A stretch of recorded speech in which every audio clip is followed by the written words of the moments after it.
The profound influence of civilian morale upon the course of modern war is nowhere more clearly shown than in the case of that monstrous war engine popularly known as a wobbly. It landed in New Jersey August 16, 1942, and threw the whole eastern coast into a frenzy. In 6 hours, the population of 3 states was in a panic. Industry was paralyzed. The military effect was comparable only to a huge modern army landed in our rear. Strategic Lessons of the War of 1941-43. U.S. War College. pp. 79-80. Sergeant Walpole made his daily report at 2:15. He used a dinky telephone that should have been in a museum, and a rural central put him on the area officer's tight beam. The area officer listened drearily as the sergeant said in a military manner. It spouted a flash of bluish flame. Sergeant Walpole, sir, post 14, reports that he has nothing of importance to report. The wobbly, uncombatable engine of war spreads unparalleled death and destruction until Sergeant Walpole strikes at the morale of its crew. The area officer's acknowledgment was curt, embittered. For he was an energetic young man, and he loathed his job. He wanted to be in the West, where fighting of a highly unconventional nature was taking place daily. He did not enjoy this business of watching an unthreatened coastline simply for the maintenance of civilian confidence and morale.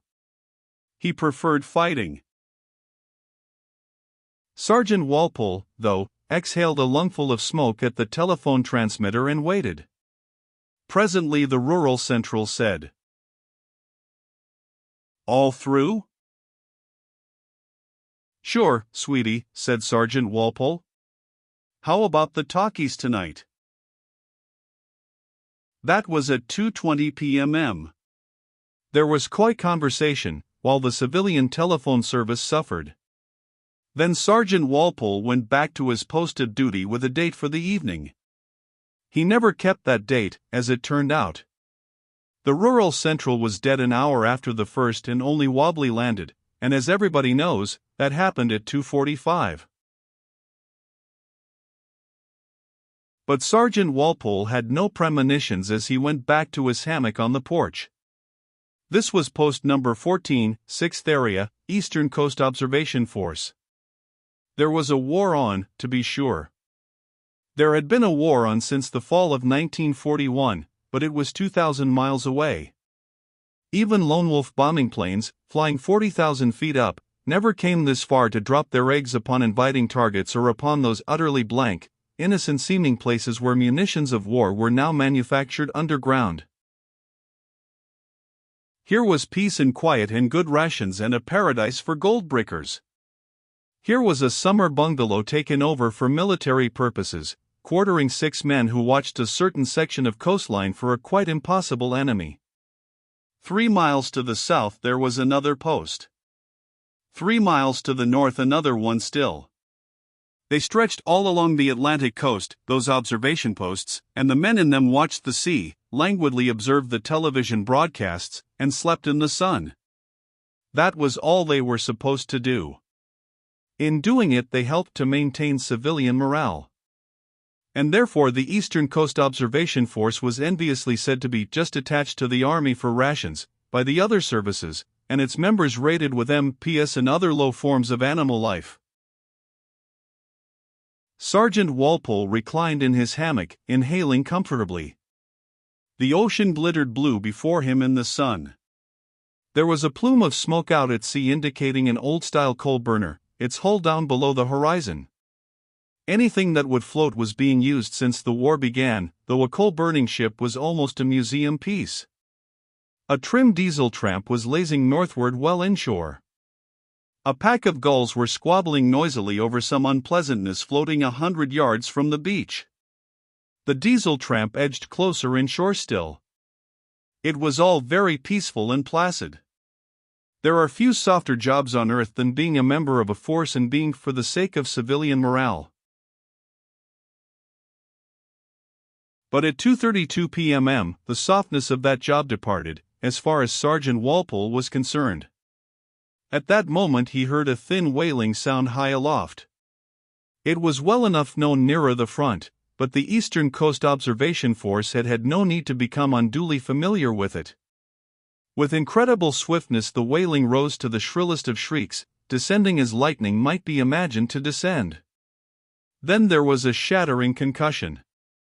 It was monstrous. It was ear-splitting. Windows crashed in the cottage and tinkled to the sandy earth outside. There was a pause of seconds' duration only, during which Sergeant Walpole stared blankly and gasped, "What the hell?" Then there was a second thin wailing which rose to a scream. Sergeant Walpole was in motion before the second explosion came. He was diving off the veranda of post number 14. He saw someone else coming through a window. He had a photographic glimpse of one of his men emerging through a doorway. Then he struck earth and began to run. Like everybody else in America, he knew what the explosions and the screamings meant. But he had covered no more than 50 yards when the third bomb fell from that plane so far aloft that it was not even a mote in the sky. Up there the sky was not even blue, but a dull leaden gray because of the thinness of the atmosphere yet above it. The men in that high-flight bomber could see the ground only as a mass of vaguely blending colors. They were aiming their bombs by filtered light, through telescopes which used infrared rays only, as aerial cameras did back in the 1920s. And they were sighting their eggs with beautifully exact knowledge of their velocity and height. By the time the bombs had dropped 8 miles they were traveling faster than the sound of their coming. The first two had wiped out posts 13 and 15. The third made no sound before it landed, except to an observer at a distance. Sergeant Walpole heard neither the scream of fall nor the sound of its explosion. He was running madly, and suddenly the earth bucked violently beneath his feet, and he had a momentary sensation of things flying madly by over his head, and then he knew nothing at all for a very long time. Then his head ached horribly and someone was popping at something valorously with a rifle, and he heard the nasty sharp explosions of the hexanitrate bullets which have remodeled older ideas of warfare, and Sergeant Walpole was aware of an urgent necessity to do something, but he could not at all imagine what it was. Then a shell went off, the earth concussion banged his nose against the sand, and the rifle fire stopped. "For God's sake," said Sergeant Walpole dizzily. He staggered to his feet and looked behind him. Where the cottage had been there was a hole. Quite a large hole. It was probably 100 yards across and all of 20 deep, but seawater was seeping in to fill it through the sand. Its edge was 40 or 50 feet from where he stood. He had been knocked down by the heaving earth, and the sand and mud blown out of the crater had gone clean over him. 20 feet back, the top part of his body would have been cut neatly off by the blast. As it was, he found his nose bleeding and plugged it with his handkerchief. He was still rather dazed, and he still had the feeling that there was something extremely important that he must do. He stood rocking on his feet, trying to clear his head, when 2 men came along the sand dunes behind the beach. One of them carried 2 automatic rifles. The other was trying to bandage a limp and flapping arm as he ran. They saw the sergeant and ran to him. "Hell, Sarge, I thought why we're blown to little eggshells." "I ain't," said Sergeant Walpole. He looked again at the hole in the ground and swore painfully. "Look at that," said the man with the flapping arm. "Hell's going to pop around here, Sarge." The sergeant swung around. Then his mouth dropped open. Just half a mile away and hardly more than 200 yards from the shoreline, the diesel tramp was ramming the beach. A wake still foamed behind it. A monstrous bow wave spread out on either hand, overtopping even the combers that came rolling in. It was being deliberately run ashore. It struck, and its foremast crumpled up and fell forward, carrying its derrick booms with it. There was the squeal of crumpled metal plates. "Flyin' a yeller flag just now," panted one of the two privates. "We started poppin' hexanitrate bullets at her and she flung a shell at us. She's a enemy ship." "But what the hell?" Smoke spurted up from the beached ship. Her stern broke off and settled in the deeper water out from the shore. More smoke spurted out. Her bow split wide. There were the deep rumbles of black powder explosions. Sergeant Walpole and his two followers stared blankly. More explosions, and the ship was hidden in smoke, and when it blew away her funnel was down and half or more of her upper works was sliding into the sea, and she had listed suddenly. Sergeant Walpole gazed upward. Futilely, of course, there was nothing in sight overhead. But these explosions did look like the hexanitrate stuff they put in small-arm bullets nowadays. A .30 caliber bullet had the explosive effect of an old-style 6-pound TNT shell. Only, hexanitrate goes off with a crack instead of a boom. It wasn't an American plane opening up with a machine gun. Then the beached ship seemed to blow up. A mass of thick smoke covered her from stem to stern, and bits of plating flew heavily through the air, and there were a few lurid bursts of flame.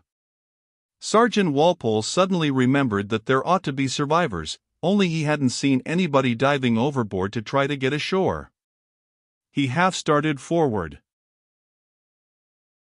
Then the sea breeze blew this smoke, too, away from the wreckage. And the tramp was gone, but there was something else left in its place, so that Sergeant Walpole took one look, and swallowed a non-existent something that came up instantly into his throat again, and remembered the urgent thing he had to do. "Pete," he said calmly, "you hunt up the area officer and tell him what you seen. Here. I'll give you a report that'll keep M from slamming you and Clink for being drunk. Grab a monocycle somewheres. It's faster than a car, the way you'll be travelin'. First telephone you come to that's workin', make Central put you in the tight beam to headquarters. Then go on and report, self. See?" Pete started, and automatically fumbled with his limp and useless arm. Then he carefully tucked the unmanageable hand in the pocket of his uniform blouse. "That don't matter now," he said absurdly. He was looking at the thing left in place of the tramp, as Sergeant Walpole scribbled on one of the regulation report forms of the Eastern Coast Observation Force. And the thing he saw was enough to upset anybody. Where the tramp had been there was a single bit of bow plating sticking up out of the surf, and a bunch of miscellaneous floating wreckage drifting sluggishly toward the beach. And there was a solid, rounded, metallic shape apparently quite as long as the original tramp had been. There was a huge armored tube across its upper part, with vision slits in two bulbous sections at its end.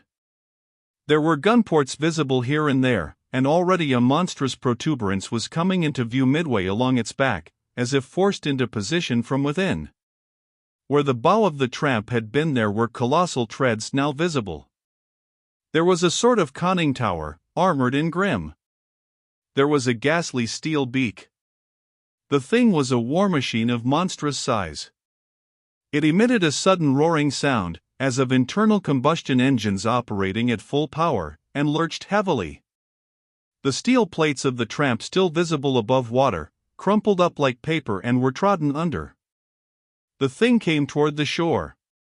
It slithered through the shallow sea, with waves breaking against its bulging sides. It came out upon the beach, its wet sides glittering. It was 200 feet long, and it looked somehow like a gigantic centipede. It was a tank, of sorts, but like no tank ever seen on Earth before. It was the great-grandfather of all tanks.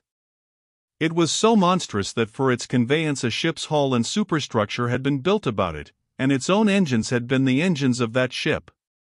It was so huge that it could only be landed by blasting away a beached ship from about itself, so it could run under its own power over the fragments to the shore. Now it stopped smoothly on the sandy beach, in which its 8-foot-wide steel treads sank almost a yard. Men dropped down from ports in its swelling sides. They made swift, careful inspections of predetermined points. They darted back up the ladders again. The thing roared once more.